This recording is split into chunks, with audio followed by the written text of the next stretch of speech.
How to add email subscription to your Google Sites. Hey everyone, welcome. I hope you're all doing great. In this video, I'll show you step by step how to do so.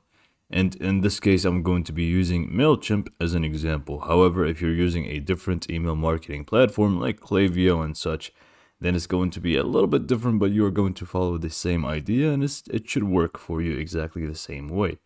So first, you will need to open up your site in Google Sites that you want to add the email subscriptions to.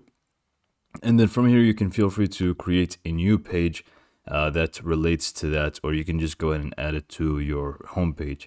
Basically, just go ahead and find some space for it so you can add it. I'm just going to go to pages real quick. And in this case, let's just go ahead and create a new page. Why not? So we can just click on pages on the top right corner. And then from here, we're just going to click on this plus icon, which should pop up and say new page. So just go ahead and click on that and name it whatever you want. I'm just going to name it email subscription. I did not spell subscription correctly. And once you actually give it a name, you can just click on done. And simply, we have now a space for it with this basically page. Now, obviously, you would want to name it something different, but I'm just going to keep it as it is. You can feel free to design it however you like. If you want to change the header, the image for it and so on, you can feel free to do so. I'm not going to do much here when it comes to design wise. I'm just going to show you how to actually add it. So next up, we are pretty much done for the time being in Google Sites. We simply just need to open up our email marketing platform, which it could be any of the email platforms out there, but I'm just going to be using MailChimp like I said in the beginning of the video. So I'm just going to go ahead and open up MailChimp.com.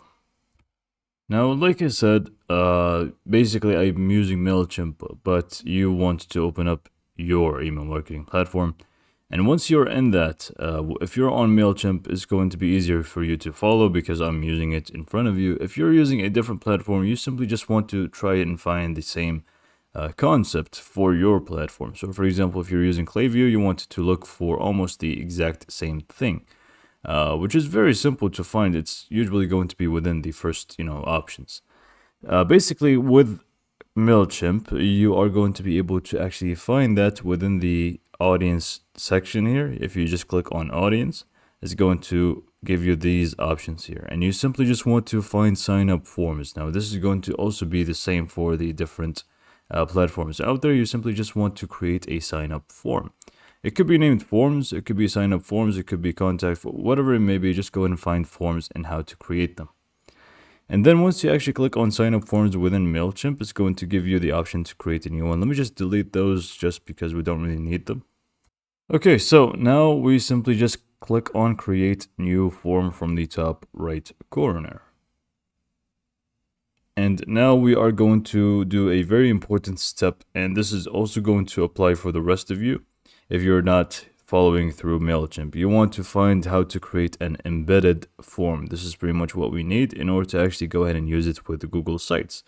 Otherwise, the other options like setting up a landing page sign up form is not going to work because it's actually going to have its own landing page.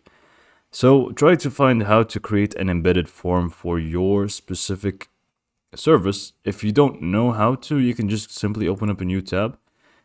Search up embedded form and then the name of the service that you're using. For example, if you're using Klaviyo, how to create an embedded form in Klaviyo, and then follow along through these same steps. So I'm just going to go ahead and click on embedded form here, and it's going to allow us to create it. Now in here, it's just going to ask us a few questions here. For example, what you actually want to call the form. So I'm just going to name it Google Sites form, just so we can actually, identify it. And then for the audience, it's just going to be the same one. If you have multiple different audiences, you can just simply filter between them. Click on continue to builder, and now you're simply just going to go ahead and actually create the form itself.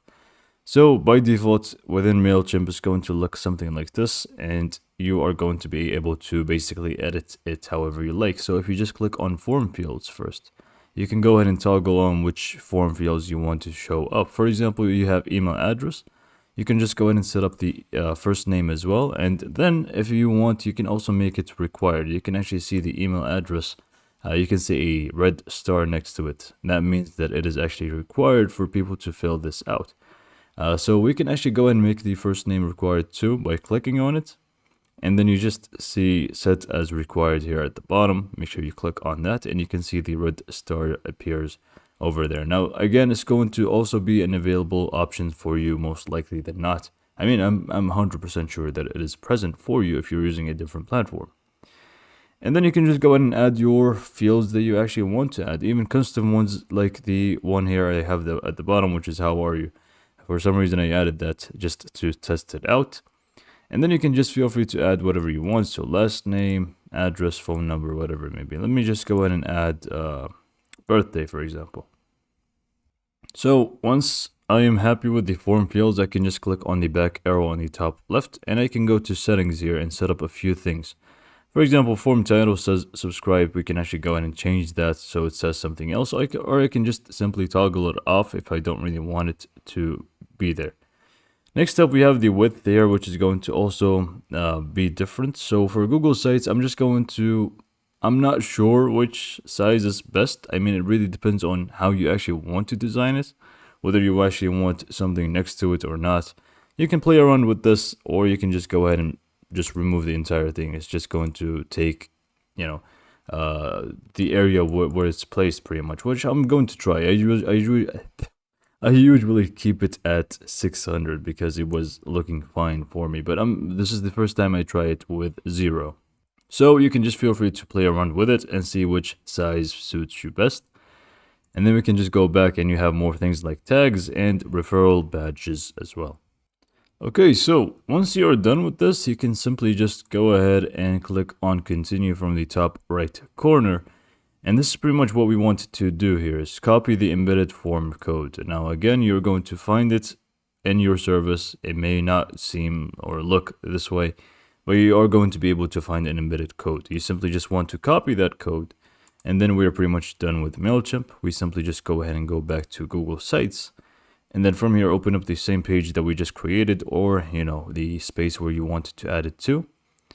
Click on insert, and then from insert, go ahead and click on embed. So click on embed. And once you click on that, you're going to find by URL or embed code. Obviously, we want to use the embed code one. Unless you actually copied a URL, in that case, just go ahead and use this one. But usually it's just going to be an embed code. So just go ahead and paste this in and click on next. It's going to show you a little preview here and just simply click on insert. It's going to pretty much be inserted here exactly for you. And because we set it to 0, you can actually go ahead and resize it however you like, which is actually pretty cool because, like I said, I always used the 600 pixels one.